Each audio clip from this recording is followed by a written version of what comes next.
Hello, everyone. Welcome to episode 121 of the J Situation Podcast. I'm recording this on July 12th, 2022. How are you folks doing on this unbelievably hot day? It is basically the surface of the sun. That's right. Yeah, down here in Texas, man. I don't know if you guys have been paying attention. Certainly, if you're down here, you have. Send water or send something. It's out of control, man. It's like, actually, I was out in the field testing recently. That was interesting. I mean, it is really interesting, the conditions right now. And you know what? Also, I've been doing some shooting of the SCAR. That's right. We're actually going to talk about that on today's episode. Yeah, I've been doing some SCAR shooting. And actually, I shot the SCAR unsuppressed. That's right. Yeah, I committed a cardinal sin. Shooting a firearm without a silencer. Yeah, I know. But it was in the name of science. So it had to be done, actually. And it was good. We'll talk about that today. You know, I do encourage people to use silencers. I'm a strong believer in suppressed weapons. I think that there are a lot of advantages to shooting a small arm with a silencer. And with that, come some complications and some learning that needs to go on to make sure your experience can be good. But in the meantime, I just want you to know that they're important, and one place to get them is from Silencer Shop. The J Situation Podcast is proudly sponsored by Silencer Shop. That's right. You can use their kiosk, you do your fingerprints and photos electronically, and in turn, you cut down on errors. You simplify your silencer purchasing process.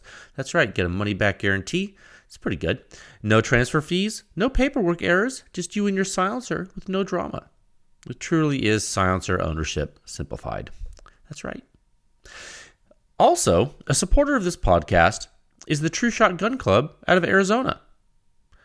It's very simple how they support. When you click any of the links on pewscience.com or in the show notes of the podcast there on each episode, it'll take you to their website. If you buy ammo using those links, it helps the podcast and it helps Pew Science. And you can even join their frequent ammo purchasing club, their A-Zone membership. It gives you free shipping on ammo for the entire year. If you use code word Pew Science at checkout, it'll save you $20 off that membership.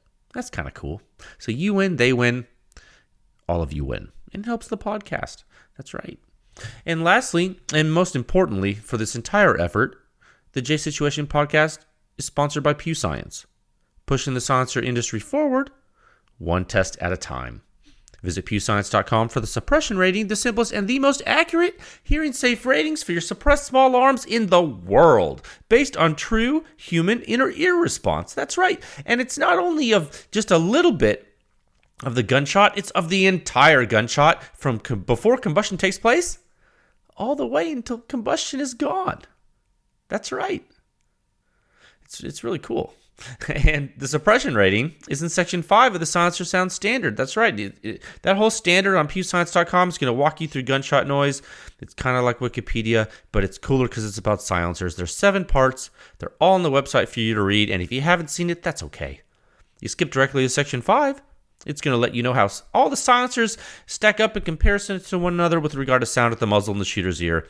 And the whole key to this thing is that the suppression rating is a hearing-safe dose limit for the particular platforms on which you're tested. It's directly tied to inner ear response. If the rating is higher, it's probably going to sound better and it's going to be lower risk for your hearing. If the rating is lower, it's going to sound louder, more harsh, and it's going to be higher risk for you. Higher risk for bystanders, higher risk for you, the operator. That's right. There's all there is to it. And you're not going to find this information anywhere else in the world. The 6th section of the standard contains all the reviews. And look, I realize they're very detailed. They have to be.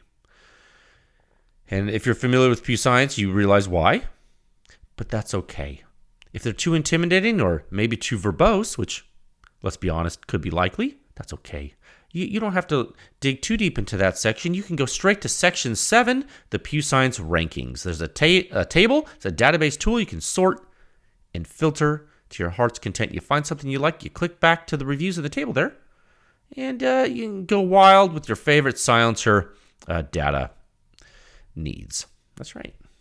As always, if you're a manufacturer and you would like to use PEW Science for private testing and consulting services, please do fill out the form on the website. You can submit that inquiry to us. We keep all your contact information and all the test data that we release that we gather as part of your effort as confidential. Now, if you would like us to release it to the public, we can. We've done that several times. A note to new clients right now. We've been getting a lot of inquiries here at PEW Science. We do have a pretty significant backlog. So if you are looking to do testing in the near term, let me phrase this a different way. If you're looking to get results ready for publication in quarter 3 or quarter 4, you need to reach out to PEW Science because our year is getting booked. It's pretty much booked at this point. So you're going to need to do that. I've had to tell some folks, hey, I know you're wanting something very quickly, but there are people in line, ahead of you. So please, you can use that form. That's no problem. You can send an email, and I will interact with you. You can set up a call and talk about it. Okay. You can support this podcast. You can support PEW Science. You can support all the testing I do by joining with a membership at pewscience.com. You can. There's also a new donate feature on the website there. If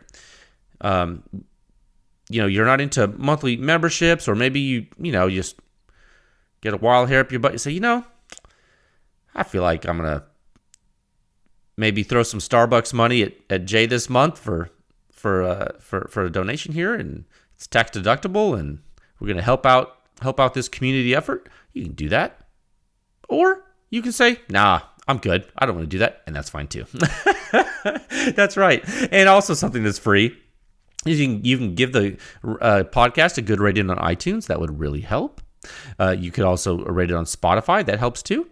And what that does is it helps the algorithm, and it lets folks know that silencers and guns are awesome, and perhaps we can normalize suppressed small arms. That is really the big picture overarching goal of this whole thing. Okay. Now, I have 3 topics for you today, and probably just one main topic. I'm going to try to finish this pretty quickly. I don't want to rush through it, but at the same time, it should be a pretty short episode. It's just a quick update for you guys because there's some more stuff coming this week. So we'll see how fast we can get through it. Topic 1, the PEW Science SCAR Project. That's right. This is going to be the 3rd update for you, the cursory update. Talk about optics, talk about color coordination, and some initial unsuppressed testing of both signature and kinematics. That's right. So we actually already started testing the SCAR. So that'll be cool. Talk about that. Topic 2, new sound signature review this week. That's right. Boy, howdy. Yeah, there is. There's more data coming to you this week. Very soon. So buckle up for that. And then topic 3, several large internal client test programs have just completed here at PEW Science. And so there's a variety of review deliverables that will be coming for you guys, for the public. So that's great. And so really want to give a big shout out to the incredible clients that trust PEW Science to do it. It's a big deal. And thank you to everyone listening to this podcast and all the members for making it possible too. I think we all owe each other a pat on the back because it's a team effort and it's getting done.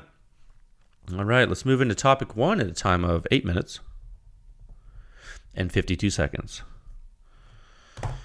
Okay, the PEW Science SCAR Project, update number 3.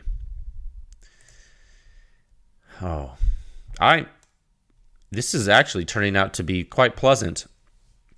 Internal research dollars here at PEW Science are often put to work. They are. And every once in a while, I will see folks who wonder why there is a PEW Science membership function at all, and why testing services cost money and things like that. People ask these questions, and they sometimes they verbalize them. I understand the confusion. Oftentimes in the gun industry, to people consuming so-called content, quote unquote content, people say that word. When people consume content, they do so at their leisure, right? So like they go to you watch a YouTube video or some other medium, right? And really, the folks consuming that content, they don't really give it a second thought. You're like, I'm guilty of that too. I guess I pay for Netflix, but I'll turn on a Netflix show, or I'll want to know something about something, and I'll search for a YouTube video, I'll watch the video. A lot of times I'm not thinking about, I wonder how much effort it took to do this. But the reality is the effort takes time and materials and things like that, right? So obviously. And all those things, all those efforts and time and materials, it has equivalent monetary value, right? So in order to keep this effort going, as I say every podcast, you can help by joining with a membership. You certainly don't have to, okay, obviously, but you can, and it's appreciated. So at the end of the day, just like I said on the day I launched the Silencer Sound Standard, I did this for all of you. Okay, so this is just one of the fruits of the effort. But I'm telling you, this is the message I've given you from the actual written post I made on multiple forums, regardless if that post is still there or not. It's public record. I said I did this for all of you, and I mean it, and I think I proved it at this point, right? So, okay, so this SCAR project, independently of any outside influence, any outside party, any manufacturer or entity, PEW Science has initiated the SCAR project. All right, this is PEW Science, nobody else. Components for the project were purchased with internal PEW Science dollars directly from dealers and distributors. All right, and this is the third public update on the project. Now, for initial brief introductory information, you can tune into the previous 2 episodes where I do go over some little bit of background, things like that. And in fact, at pewscience.com/podcast, each episode has little metadata tags at the bottom. You can click. And so if you see the SCAR tag on this episode, click it, and the episode's talking about the SCAR will show up. You feel me? So I don't do that for every single topic I talk about on every single podcast episode, but I try to do it in a general fashion, more or less. But I'm trying to be strict about this one because I think this is going to be an ongoing theme. So it'll be nice to have it to track them. It seems useful, and I think it'll work. I think the metadata tags sometimes they're only as good as we curate them, right? But if we do it right, I think it'll work pretty good. I'm gonna drink of water 1 second. Yeah, so now then, a cursory overall summary for those not familiar with the weapon and this effort. I realize that the initial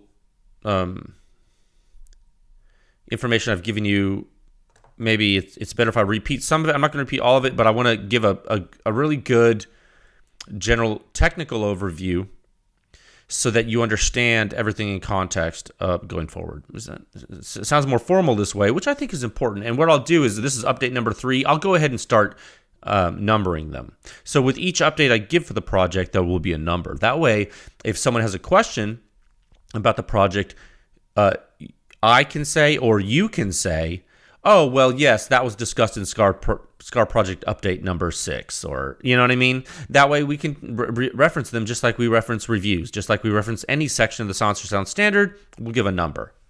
Okay, you can give a topic number, you can give an episode number, and now you can give a SCAR Project Update number. All right, I think that's important too. Okay, so the SCAR 17S weapon system. I want you guys to start thinking about weapons as systems, and I talk about that in the tagline for PEW Science when I say high fidelity testing and analysis for suppressed small arm weapon systems. Notice like my bio information on social media, and it doesn't say high fidelity testing of silencers, does it? Because it's not that, is it? No. It's high fidelity testing and analysis of suppressed small arm weapon systems, because the SCAR 17 is a system just like any other weapon. Okay? And it's a 7.62 by 51 millimeter NATO rifle. Okay. It's relatively lightweight, it's extremely reliable, it has a collapsible stock assembly for compact stowing, and it operates with a short stroke gas piston system. That's right. And what did we learn about that last time? That piston transfers momentum from gas momentum from the barrel to a relatively massive and long bolt carrier assembly. Okay, that's how it works. The short stroke gas piston system. That's what it does. And the weapon fires from a closed bolt, which rotates using an AR-inspired cam path. We know that too, right? In the carrier, there's a cam path. It's different from an AR, but it's similar. Okay, then there's a recoil spring assembly, and that assists with impulse control and reciprocation, right? You're taking spring energy back, you're storing that, and that stored energy is then used to help you reciprocate. That is, return to battery. Okay, you understand that. And so the most recent version of the weapon, of the SCAR, possesses a charging handle that does not reciprocate. That's right, and you have ambidextrous. They're on both sides of the carrier there. And in this latest iteration of the SCAR from FN, the charging handle does not reciprocate upon firing. So, in the initial version of the SCAR, when you would fire the weapon, the bolt carrier moves to the rear after it has adequate momentum to do so, transferred to it by the piston from the gas. Initially, that entire carrier moving, the charging handles on either or both sides, depending on what configuration the operator chose to use, would reciprocate with the bolt carrier. So you can imagine, like other weapons that have reciprocating charging handles, it can be an issue if you're not aware of that reciprocation. For a variety of reasons, right? Now it no longer does. They actually did a clever little mechanical catch. A mechanical catch that allows the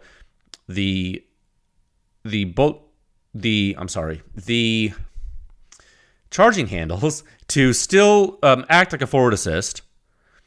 They essentially, instead of attaching directly to the carrier, they attach to a carriage assembly. It's almost like a sled, to use a crude term, and that sled can stay forward and let the bolt carrier return, or it can become disengaged and also move rearward upon your own physical actuation and charge the weapon, or for that matter, come back and then push it forward.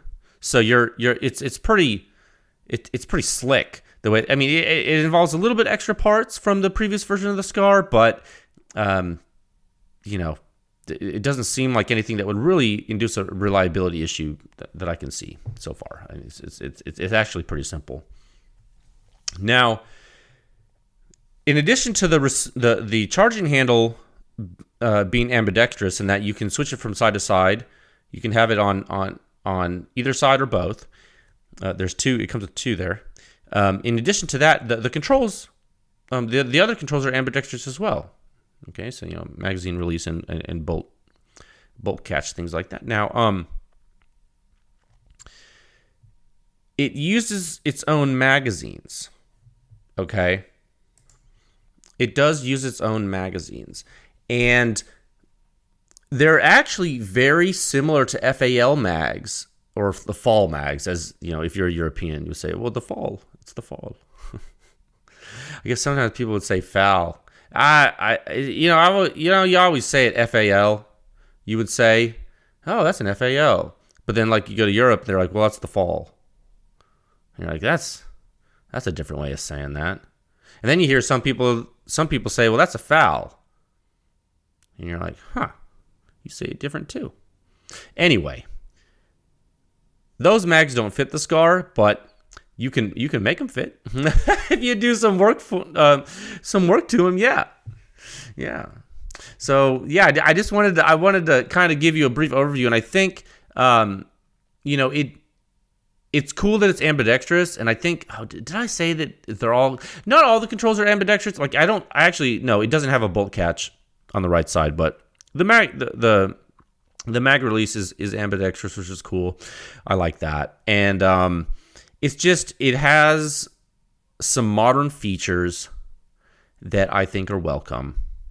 Like even like little things, like little stuff that you actually wouldn't think that you really cared about are there. Like, like the 45-degree safety throw and stuff. I don't know. I find it to be, I know that's pretty common nowadays. But there's just little things that I find to be interesting. And the lower assembly being polymer is interesting too. Just the weight of the system is interesting. Now, it's officially known as the Special Operations Combat Assault Rifle, right? So, and that's having won the solicited contract of the same name. So, the weapon system has been fielded effectively, okay? Used in its intended role. Okay, there have been problems here and there are actually differing issues that folks have worked through. Since the rifle, since the inception of the fielding of the rifle. One of those things being the reciprocating charging handle, which is now something that's non-reciprocating, which is actually a pretty big deal. It's a pretty big change. So there's things like that have changed. And so it's been used, as a fielded military weapon for quite some time now. And the civilian semi-automatic version, the one that PEW Science procured, it's relatively popular. It is. It's relatively popular. You got the 17S, you got the 20, which is the longer 7.62 weapon, and then you have the 16. You got the SCAR 16, which is the 5.56 NATO weapon. Okay, so that's the intermediate rifle cartridge weapon, right? So you have the 17 is the full size rifle cartridge, the 7.62 by 51, and then you have the SCAR 16, the intermediate rifle cartridge, 5.56 by 45, just like your AR-15, right? Yeah. So, and as I talked about before even firing the 17 here at PEW Science, I immediately replaced the barrel assembly with a 13-inch FN barrel. Okay, and when I say assembly, that's because when you buy the FN barrels, they come with the gas block installed, the piston assembly, the 1913 rail, the muzzle device. It's all there. It's an assembly. It's not just a barrel, and that's why they cost $1,000. That's why they're $1,000. Okay, because it's everything. Okay. Oh, and it's cold hammer forged. Okay, because FN, right? So they're amazing quality, actually, the barrels. Just an observation. When I bought the barrel and it came in the FN packaging there, and then I removed the factory 16-inch barrel from the receiver, and I just noticed the quality of both barrels when I was doing so. Just, because I've worked on guns. I mean, I'm not a gunsmith, but I know enough to be dangerous, and I was just, and I've got, I use a lot of host weapons for PEW Science, and so I was examining them, and I was like, yeah, these barrels are pretty nice. And they seemed very nice. So that's kind of a broad strokes. 1 second. It's kind of a broad strokes overview for, I know some of you will be tuning in for the first time and to speak about this, so I'm not gonna give this little intro every time when we talk technically about the SCAR, but all of these little things are important because it's going to give you a full picture of the weapon. And what did I tell you? What did I tell you before I started this? I was going to immerse myself in it. I'm very familiar with the Stoner system. I'm very familiar with the AR-15, but the SCAR is new to me, so I'm full immersion, just like when you learn a language, right? Okay. So one of the main things I immediately wanted to do was sweep out correlations with the Omega 762 metric for this gun. Okay. Now, if you're not familiar with the PEW Science Omega metric, please, I implore you, Public Research Supplement 6.40. Please read that. If you have questions, email me at tech@pewscience.com. Okay? Okay. I'm not gonna bog down the episode talking about what that is. So what I wanted to do is I wanted to sweep out correlations with that perimeter because we have so many for 7.62, and this is a 7.62 gun, right? Specifically 7.62 NATO, 7.62 by 51. We know the whole point of the Omega metric was to understand weapon operation. At the end of the day, why do we even care about flow restriction if it doesn't manifest physically in some kind of mechanical operation, right? I mean, it would almost be academic if it didn't matter, right? But it does matter, and therefore the metric exists. Now, the SCAR 17, this gun, or the SCAR in general, this is what we would call a gas-sensitive host weapon, okay? In that not only is it a gas-operated rifle, but the operable window of gas momentum transfer, okay? The operable window of the momentum transfer to the carrier from the piston is relatively tight, okay? And that's a tricky statement. And it's at first glance, you might say, oh, that's not true. I can make the SCAR work with, well, slow your roll, my friend, because and I think I used this analogy last time. The best analogy I can use for the SCAR is that you have a super lightweight advanced rifle, and the way it achieves the reliability and the weight savings is to operate within a performance envelope that some could consider sensitive if modified. So it's like a race car. Okay? So when it's dialed in, it'll definitely go faster and further and longer than your car at home, dude. You're not going to be able to keep up with this car. If you modify it, it can still do that. Like it can still do, but if you modify it incorrectly, it'll blow up. Because that's how race cars work, right? So you can't expect to take your Mustang to the track and compete with a race car. Now, you might think you can because you have a fast quarter mile time, but you'd be wrong. Okay, you'd be wrong. Same with the SCAR. Like it's one of the most reliable systems we have. And I say we, the collective we. Like firearm, like small arm users. It's one of the, I'm not saying it's the most reliable rifle, gas operated rifle, but it's one of the most reliable systems we have. And that's based on a lot of people fielding this system.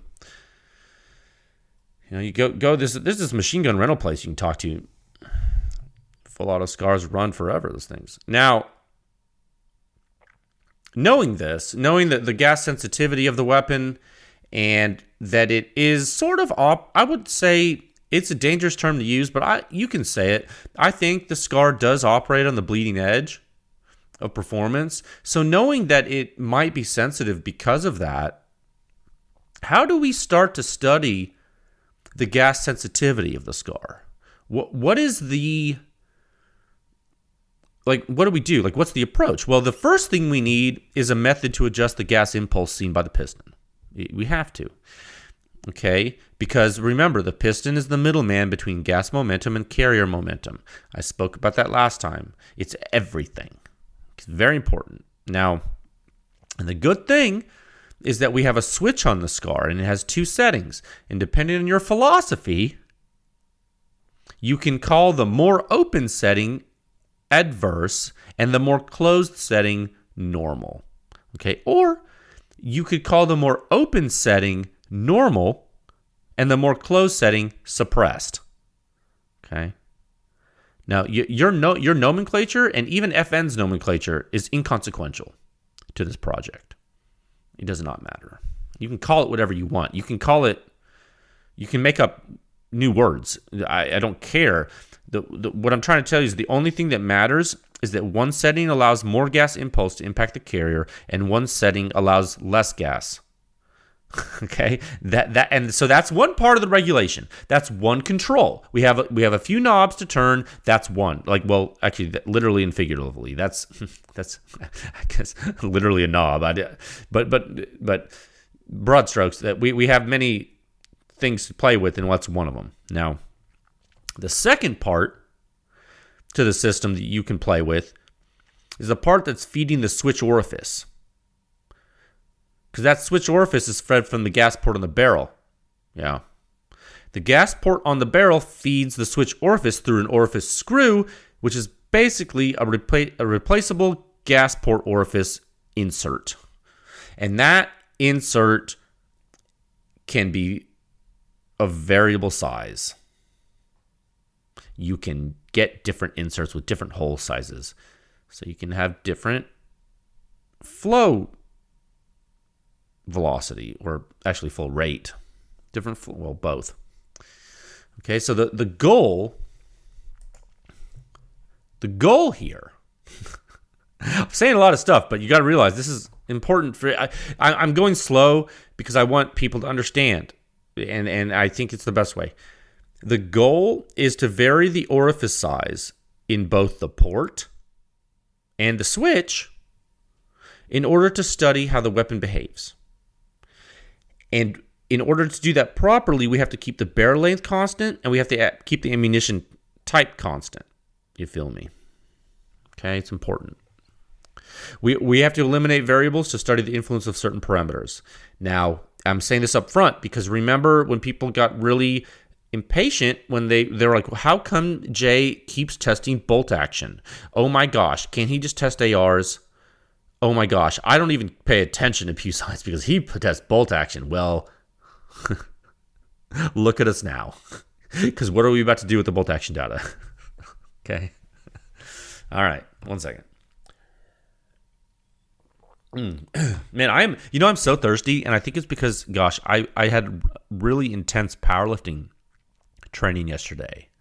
One of my really good buddies, he just returned from the World Games competing. The World Games is every 4 years. This year it was in the United States. Funny enough, it was in Birmingham, Alabama, and one of my buddies, he competed there. He did very well. He actually, in the heavyweight class, men's class, he actually had the highest total. He got second place though on body weight to the Ukrainian.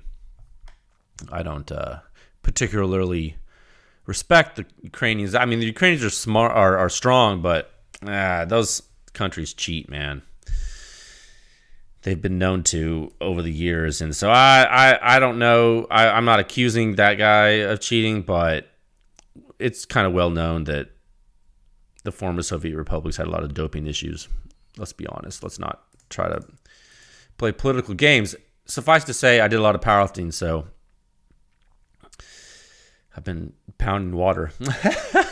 Okay, so again, we're trying to eliminate variables now. So to update you on some specific line items that have occurred so far with the project, knowing all of the background information I just gave you. So what I've done is I've ordered and received various gas port orifice inserts for the SCAR system. I went to two vendors. One was PMM, which I believe stands for Parker Mountain Machine, I want to say, and another one was FN.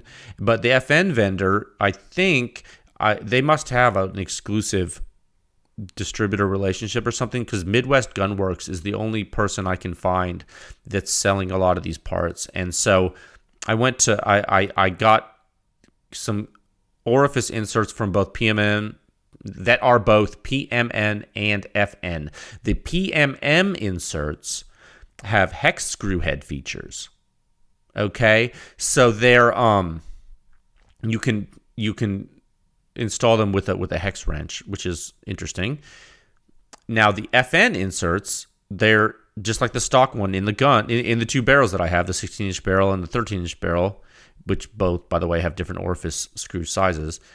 Orifice sizes in the screws. Those are flathead actuated fasteners. So you have to use a a flathead screwdriver. So that can, obviously be more difficult depending on how seized or not seized your screw is. So just keep that in mind if you're kind of following this project, following along with this project at home, and you're kind of experimenting like I am. Just keep that in mind. Those two screw features are important to know about. Now, another thing I did as part of these orifice pieces that I've procured, I also got some new, because I needed new ones. I got some calibrated pin gauges. Okay?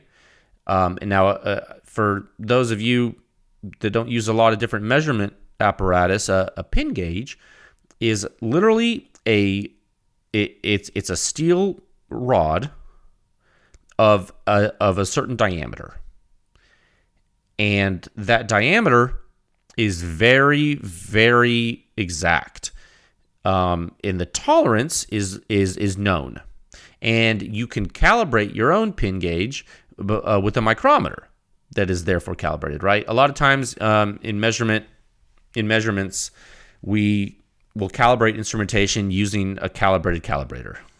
That is one example of doing so. Okay, so what you can do with a pin gauge is you can put it in a hole, and then you can get the next size bigger pin gauge and try to put it in the hole.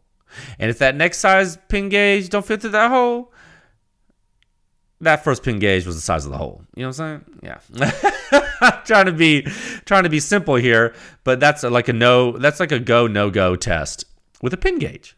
Okay? Pretty simple.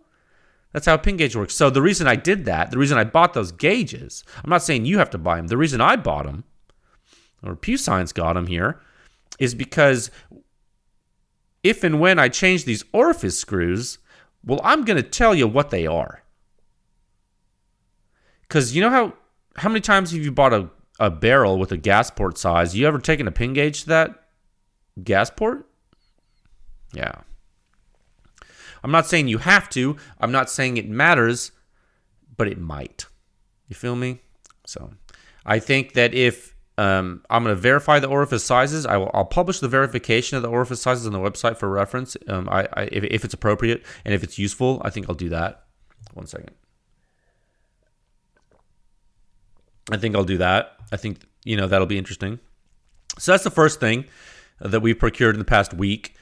Secondly, and I spoke about this briefly last time, I ordered a 10-position gas regulator from Mototech. It's called the SCAR Gen 3, right? So I'm intending, and I think it's smart to do this. I don't see a reason not to. We can do this another way by just using screws, but I think we're going to use a combination. I think it's smart to replace the stock 2-position regulator with this one.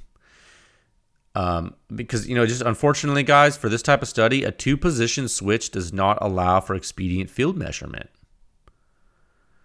It just doesn't. Changing a jet between every test and stuff like that is just not going to be. It's not going to be efficient. And really, you got to understand the potentially wide variety of flow dynamics we're going to experience based on the wide variety of 30 caliber silencers on the market. Right? Like, as you can see in the latest 308 bolt action review, you just saw the Liberty Precision Machine Anthem S and Anthem K, remember? And you have Research Supplement 640. We have Omega Zones 1 through 7, and they're classifying silencers ranging from those with extremely high flow to those that function as incredible gas traps.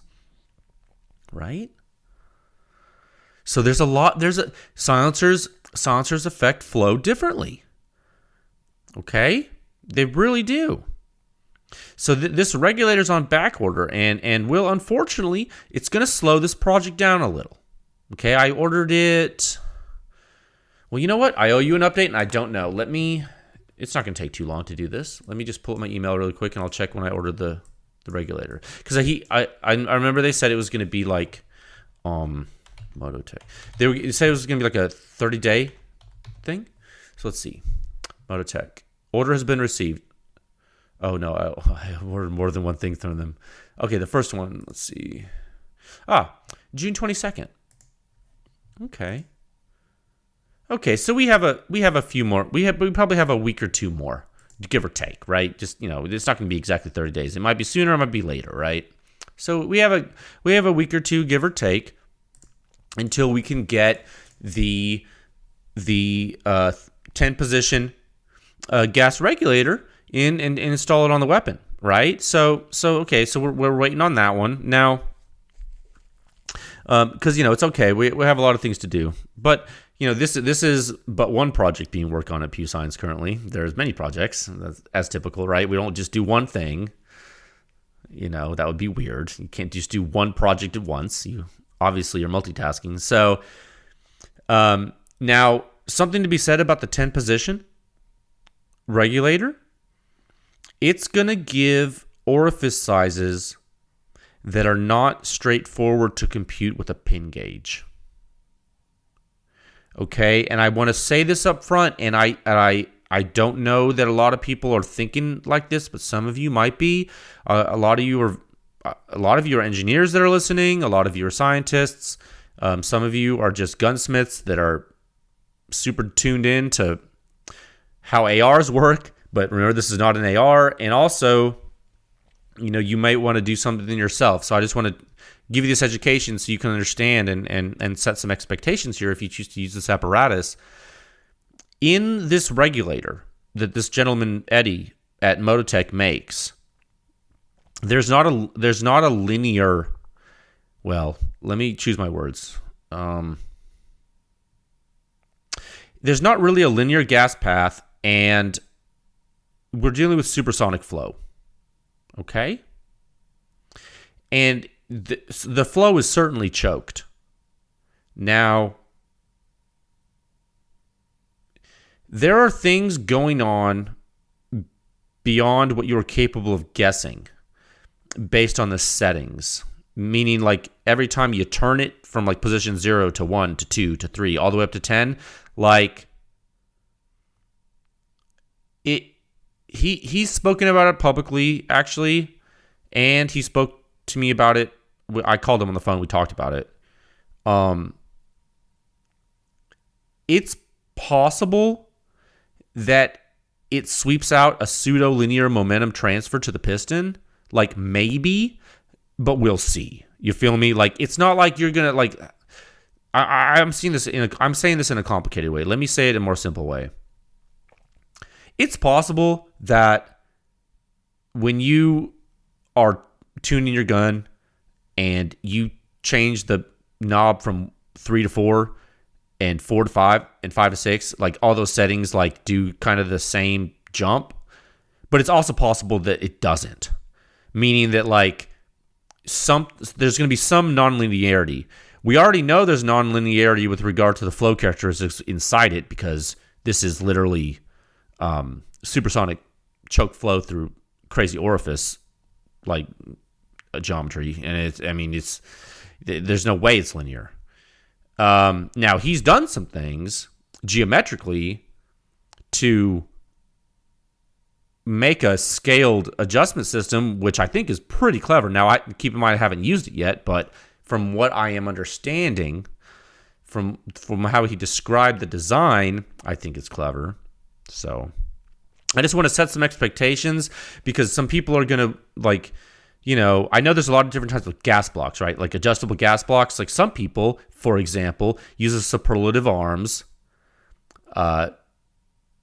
gas block like I use on some of my like 5.56 ARs, and I've used on my 308 too. Where it like, those are really simple. Where you have this screw, this metering screw, and you're screwing it in and out, and it's basically just closing an orifice, right? It's like literally you turn a thread on the screw, and the screw moves a certain distance, and that's the distance. That's like.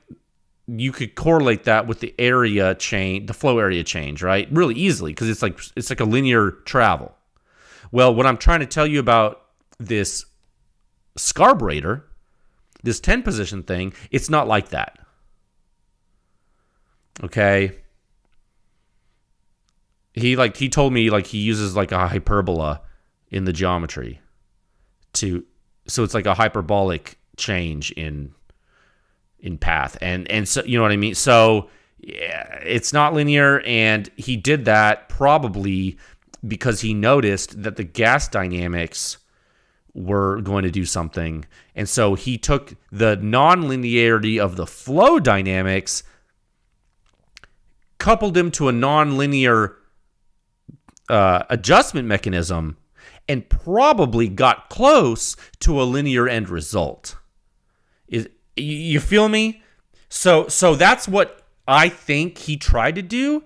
We're going to see if that's true. And if it's not, it's okay. But the reason I'm telling you this in such detail is because we have omega zones. You understand? 1 through 7. We're going to test silencers on the gun. Sometimes one setting might not be enough, or sometimes one setting will be too much to capture the resolution of the flow change, because it's on. So you might not have so-called fine enough adjustment on the regulator to display a difference in omega correlation if you just used his carburetor. You feel me? But we also have orifice screws, you see. So if you're looking to sweep out a correlation of weapon function to omega, one way to do that is with gas settings, which we've done already on the AR308. Another way to do it is kinematics, and we'll talk about that in a second. 1 second. Okay, so that's the second thing I've kind of ordered for the system, and still in progress because we haven't gotten it yet. Now, the third thing I did to the SCAR is I added optics. That's right, I added optics. The iron sights now, they're absolutely exceptional. I think I spoke about that previously. In my opinion, the iron sights are exceptional. I'm saying that because I used them, and they're so dang good to use, and they're so easy to use, and they're really, really great. But part of this project, like I said, is using the rifle in practical scenarios. It is, okay? So the rifle needed optics, and I always wanted a Nightforce ATACR 1-8. Always wanted one of those. So there's one on there now. There is. It's awesome. Yeah, you can see a photo of it with this podcast episode. That's right. I took a picture. I'm gonna post it with the episode. And hey, I own and operate PEW Science, and this is all my creation, so sometimes it's good to be king, okay? I bought the Nightforce for the gun. If you don't like that, cope. Cope. No, I'm just kidding with you. You can cope, though. No, the glass is incredible. Probably my favorite part of that scope, besides the crisp view and the high quality and cool looks, is the reticle. It's unbelievable reticle. I'm in love with it. I'll talk about that in a second when I talk to you about the initial testing. Now, another thing I added, and this goes to weapon usability and weapon familiarity. I added a sling. I did. I added a VTAC, of course, because I enjoy using slings that work very well in the field, and I like it tight. It lets me tighten the gun to my body as intended. And it lets me release it quickly too. The VTAC system, I love it. Now, is it the best? I don't know, but I used it one of them for a very, very long time, and I just got another one because I wanted a brown one. Got to color coordinate. Because you know what else I just added too? A new grip pod. That's right. Big shout out to Joe Godini, the founder of SWR and the inventor of the grip pod. He saw my green grip pod, and he sent me an FDE grip pod in the mail. Yeah, so now I'm fully color coordinated. The SCAR's beautiful. Thank you, Joe. You're both a gentleman and a scholar. It's funny. Joe also gave me the green. Joe gave me all the grip pods I have. Joe gave me. I went to visit Joe. He gave me the other grip pods I got, and he gave me this one. All he does is give me grip pods. The guy's great. Now, one second. So, those are the changes right now. So let's talk field activity. Now, field activity initiated this weekend. We had PEW Science experiments to conduct per typical. We had work to do. Now, at the end of that field time, I kicked on into internal research mode. We started the internal research clock, and out came the SCAR. Now, excuse me. Let me be very clear. This is important. If you should listen to this. Let me be clear and offer you a fair warning. I'm going to say this in a simple manner so people can understand the seriousness of it. Do not fire an unsuppressed 13-inch barrel SCAR without extremely adequate hearing protection. Okay? You will have a bad time. Okay? How do I know that? Well, I performed 2 unsuppressed tests. Yeah, 13-inch SCAR. Test 1. Gas switch set to unrestricted. 5 rounds unsuppressed. Okay? Brass ejection around 3 o'clock or so. Forceful recoil. Incredibly loud. Test number 2. Gas switch set to restricted. 5 rounds unsuppressed. Brass ejection, 4 o'clock or so, maybe 4 to 5. Less forceful recoil. Incredibly loud. Okay, so let's talk about the results. That's what I only did 2 tests. That's all we needed to do right now. Okay, we learned a lot from these 2 tests. Let's talk about it. Now, the first result.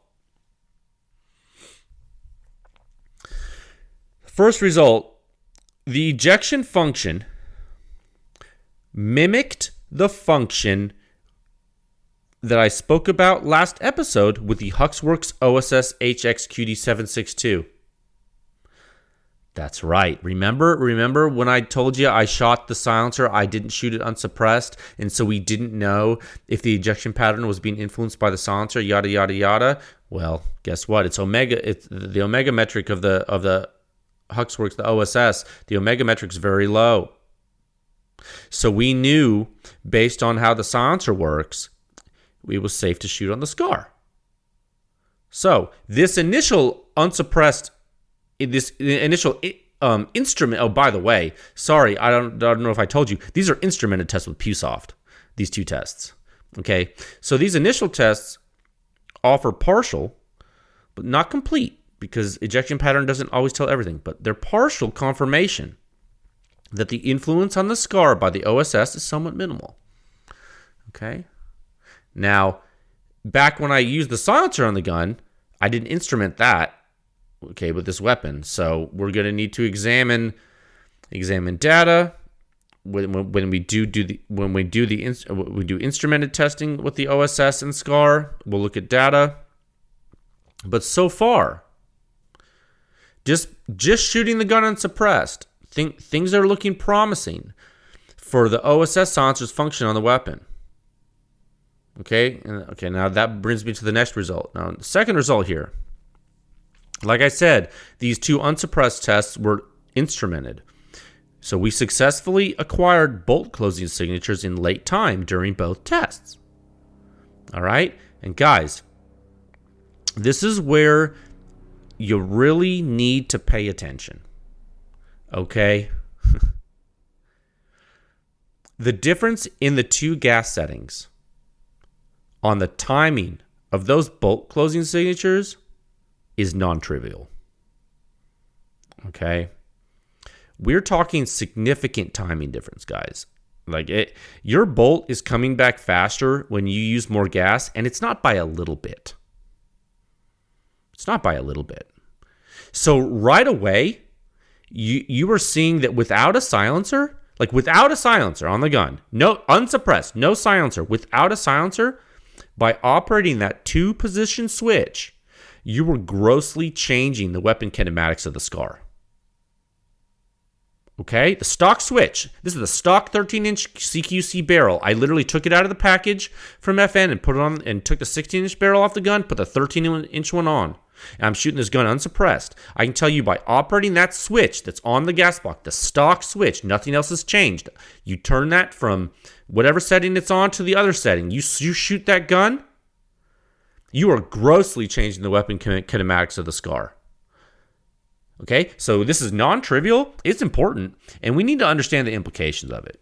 Okay, and in fact, what I'll do, let me pull up, and you can't see this, and you're not going to see it right now, but I'm going to pull up some waveforms to tell you something about them, because I was looking at this earlier. I looked at it this weekend, and then I looked at it earlier today before I started recording this, because I wanted to like give you some quantitative data already, right? I want to give you some quantitative, like what I'm seeing. And so far, what I'm seeing is there's an around, let's see, 0.12. That can't be right. Hold on a second. What I'm looking at right now is I'm looking at the unsuppressed signatures. I'm looking at bolt closing signature. I'm looking at the times when they're happening. Okay. And right now, I think it might be happening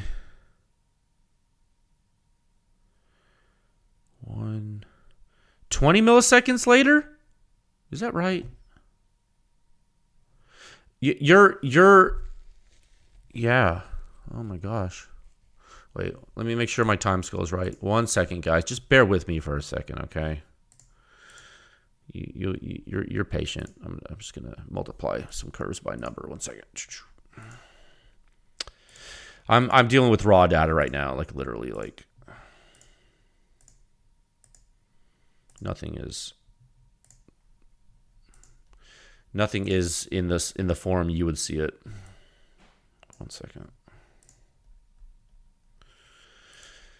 Yeah, like anyway, I used PewSoft to do this. Let's see, 20. Yeah, I was right. Okay, I was doing rough math, but yeah. So there's like around, now give or take, over 20 milliseconds or about 20 milliseconds, a 20 millisecond difference in bolt carrier return time between the two gas settings unsuppressed. 20 milliseconds. So okay, now let me close that. So now let's do something else real time on the podcast here. I'm going to pull up pewscience.com right now. I'm going to go to reviews, whatever, doesn't matter, and then I'll click on the Knight's Armament NT4, the Sound Signature Review 678. And the reason I'm clicking on that one is because it was the first one on the page that is on the AR-15. So I'm going to scroll down on this random review here. Okay, cool. So I'm going to look at with the bolt closing signatures in Figure 1A of this Knight's Armament 5.56 silencer review.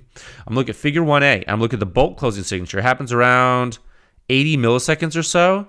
What I'm telling you is in the unsuppressed SCAR data, that bolt closing signature between the two settings of the gun varied by 20 milliseconds. So that would be like this Knight's Armament silencer signature, like that bolt closing signature that you see 80 milliseconds in Figure 1A of that review. That would be like that moving all the way to 100 to like the end of the chart. Okay, so you see what I'm telling you right now? What I'm telling you is when you restrict the gas, that bolt closing signature moves later in time. Why? It takes longer for it to come back. Why? Moving slower. Okay. So we discovered that. That's important. I mean, it's common sense. Well, I wouldn't say it's common sense. I mean, a lot of you listening are like, well, duh. But hey, we have real data to show it. Okay? Like anyone can say that a rate of fire increases when you give a weapon more gas, but who can show you the numbers? the real ones, in the context of what we've been doing this whole time for 2 years, okay, with external measurement, without even using a high-speed camera, okay? So we already see that. Now, are we missing some things? Sure. But I'm just telling you, hey, look, we have we have this data, okay. So that's important. So what is it? What are the practical implications of that? Okay, the practical implications are that you better know what you're doing with your gas switch on your SCAR. Do you think that some people's impression of the SCAR could be colored by the fact they didn't understand the gassing? I remember a time when people didn't like a certain silencer line because they thought the silencers were loud, and then someone saw that a mount could make a difference. Remember the Surefire War Comp? Yeah. It's important to understand what you're using. Now, okay, so that's the second thing. That's the second result. Third result. Let's talk about that. Now let's go back. Let's go back to talking about this being extremely loud, unsuppressed. Let me talk about this with you. The 13-inch 7.62 by 51 NATO. First of all, yes, the Mark 18 is brutal unsuppressed. Fine, we all know that. But guess what? That's 5.56 NATO.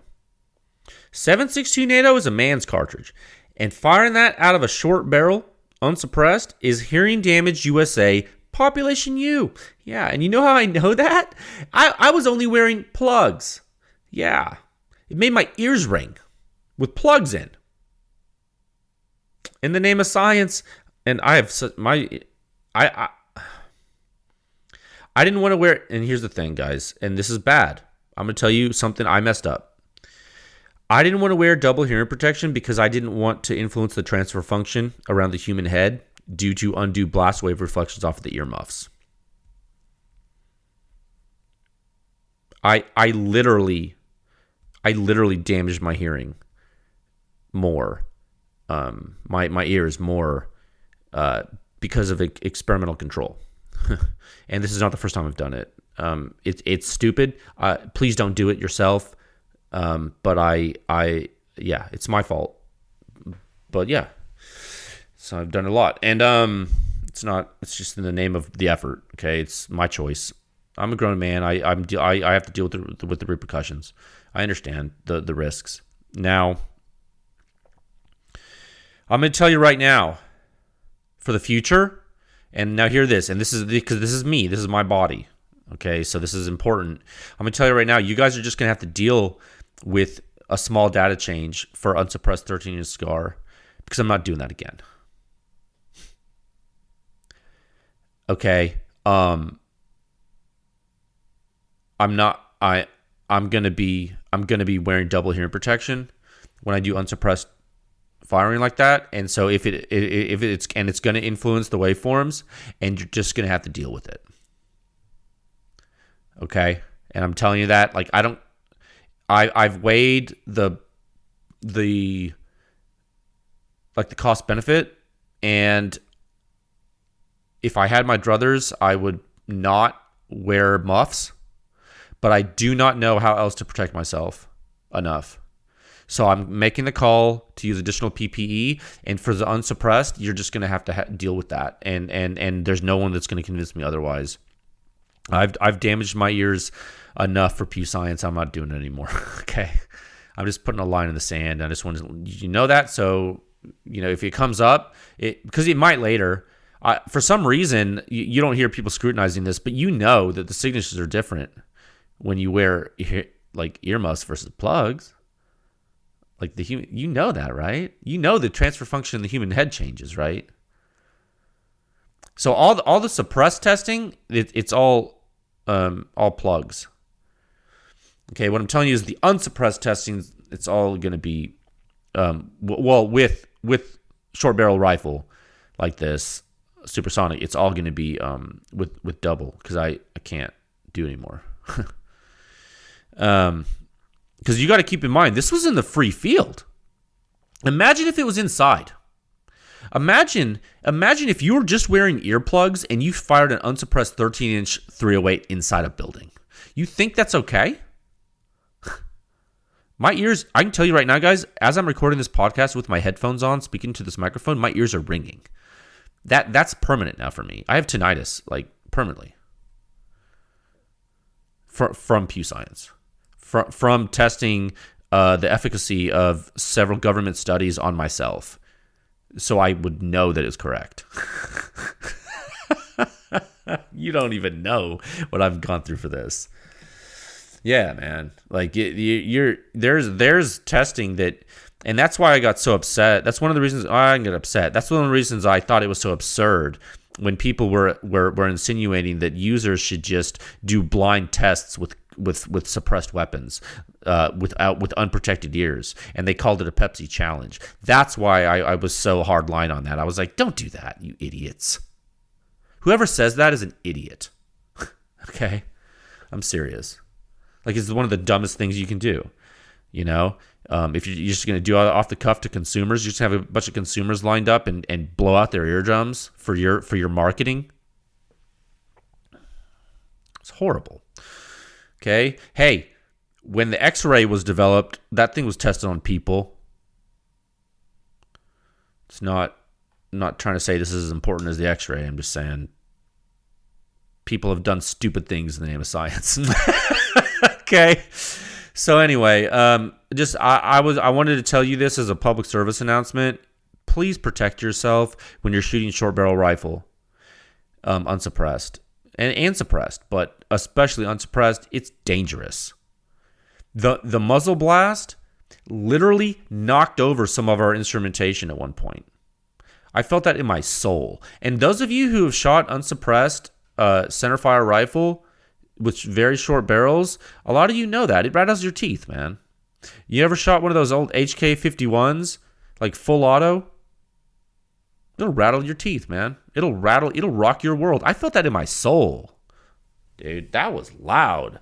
Like it was like a fire-breathing dragon. And then people say, "Oh, the OSS silencer had some flash." Oh yeah? He's a 13-inch barrel 308, dude. It was pretty for the flow rate they have on that silencer. For the flow rate they have through that silencer, not affecting weapon function at all. There was a little bit of flash. Oh, I'm sorry. 13-inch 308. Crazy. My God. I'm not saying you can't tame the flash. I'm just saying, like, just the physics alone. The physics alone are maddening. When you really think about what you're doing, when you cut down a barrel that short, oh my God. Mark 18, people get all up in arms. There's some flash. Like, can you believe what the Surefire RC2 does in the Mark 18? And can you believe it does that? It's like a 10.3-inch barrel and it suppresses the flash. It's like, what? It's wild. Okay, moving on. I'm starting to ramble. Right now, I know this was a short update, but I think this is a major update. Okay? So let me recap really quick what we learned so far. I said a lot of stuff, and I want to recap it so that we can kind of move on, and you can reference this if you need to. First thing, the OSS silencer doesn't influence kinematics in a super significant way. Okay, we know that now anecdotally based on ejection, but we also know it because we got the instrumented waveforms and we saw how much the bolt speed changed for the unsuppressed state. And now the last piece of that puzzle is that we test the OSS with it and we look at those and see how far they are off. Okay, so we're almost closing that last piece of that puzzle. So we're pretty certain that we get tremendous change from gas system kinematics. We get tremendous change in reciprocating system kinematics from gas port adjustment. And the OSS silencer is probably not going to affect it that much. All right. Second thing we learned, more gas means more recoil, which makes the SCAR not as fun. Okay. Also, another thing we learned during these a few tests is that unsuppressed recoil is more intense than suppressed recoil. Funny enough. And why is that? Well, it's you have bullet momentum, which you doesn't change. You can't get rid of that. But what does change is jet thrust. There's jet thrust out of the muzzle. And so recoil is better with a silencer typically. Just FYI, for those of you who have never shot a suppressed centerfire rifle, it is different in recoil than shooting a unsuppressed centerfire rifle. Okay? You're going to have different recoil. Now, third thing, the kinematics of a limited but useful nature from the SCAR are easily verified in external waveform measurement by PewSoft. Okay, without even having to introduce any complexity to PewSoft. This is just standard stuff. We have to do a little bit different stuff when we do it, but not that much. There's a little bit of stuff I got to do with PewSoft to do exactly what I want it to do, which is fine. I mean, that's the way I wrote it and built it. It'll do it. But what I'm telling you is that it's so expedient, what we just did. And this was a given. And why was it a given? Well, based on the efficacy with the Mark 18, which we have all enjoyed, we kind of know this was going to happen. And and it's good to have field verification showing us what we knew.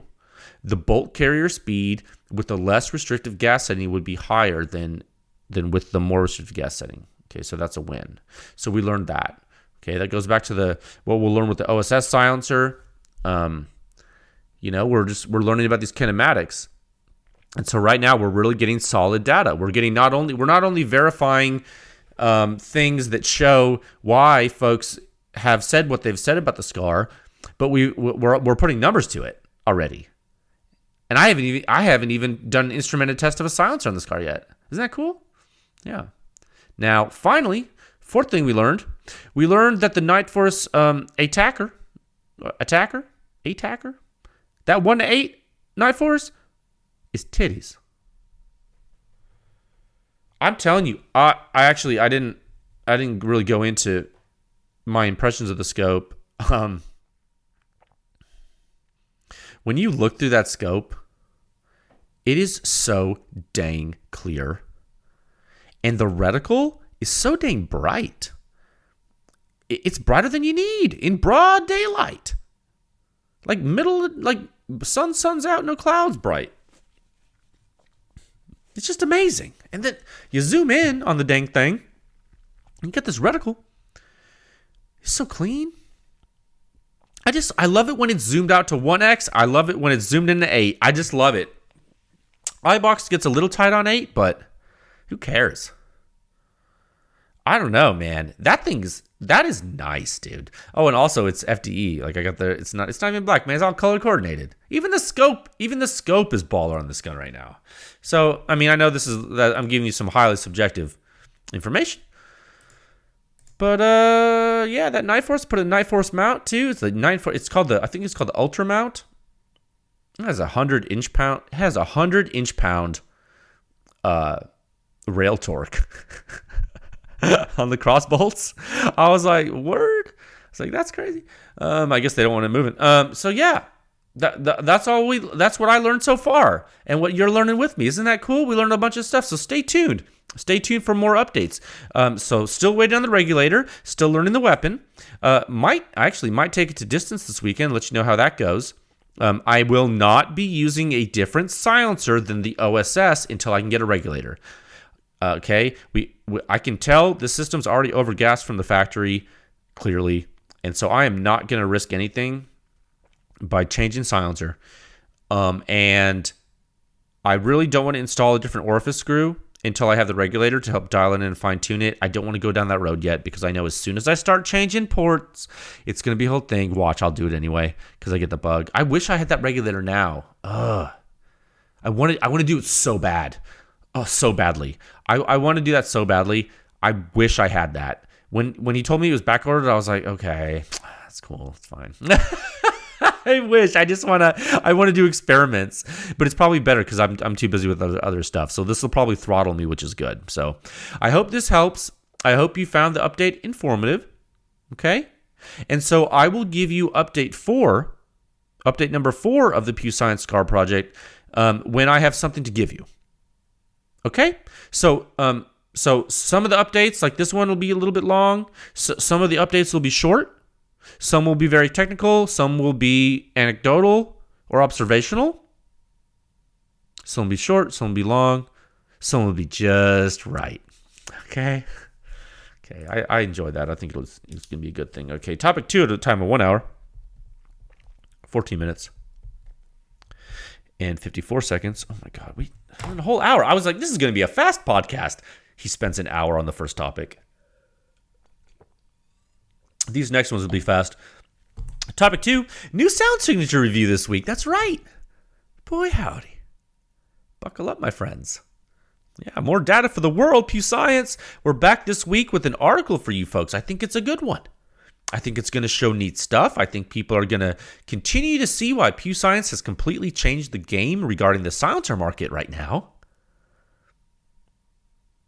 Yeah, I think so. Yeah, I'm going to toot my own horn. I'm going to say you would not even know about some things without PEW Science. And even if you did, there's no way in hell they would ever be viewed on a level playing field with the big names. I'm talking specifically about silencer companies that are smaller. The time for traditional market stranglehold is over. It is. You mark my words. The time for a level playing field is here. Okay, so buckle up, friends. It's going to be one of those releases where we see the power of this entire thing again, and the power of companies doing what you now know they can do. You saw it. Last week. You saw Liberty Precision Machine. Look what they did.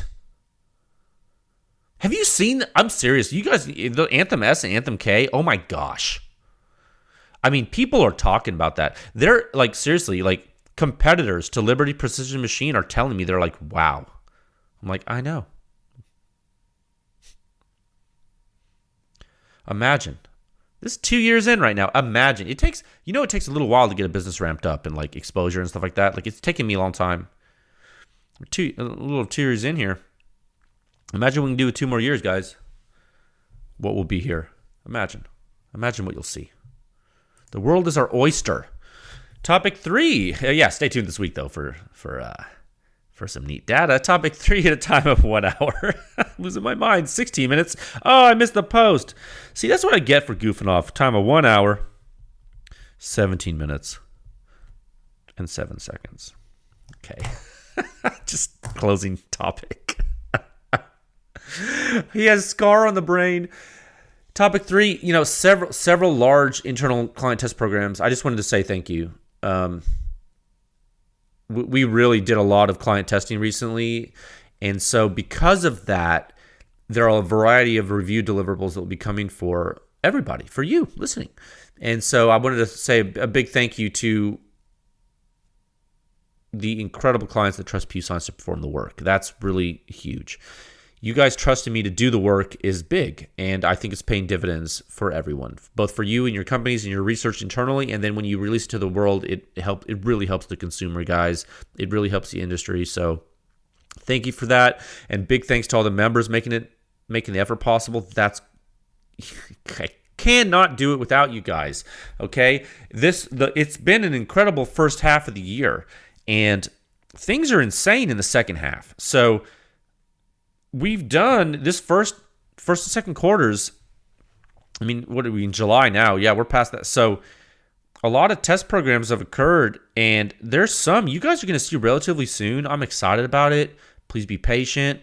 It's going to be cool. We're going to be covering new ground, actually, in the near future, never before seen. So buckle up for that. Okay, now we're probably going to be opening some windows that I'm not sure the industry's ready to open. So that's going to be fun because they're going to be like, oh my God, now he's doing this. Yeah, I know.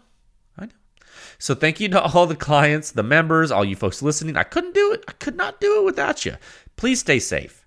Stay tuned for more data. Stay tuned for more analysis this week. Okay, I'm going to talk to you folks again soon. And please stay cool out there. Bring an ice chest if you go outside. Maybe some Gatorade. Nice little Topo Chico. Some limes. Yeah, treat yourself. Okay, bye.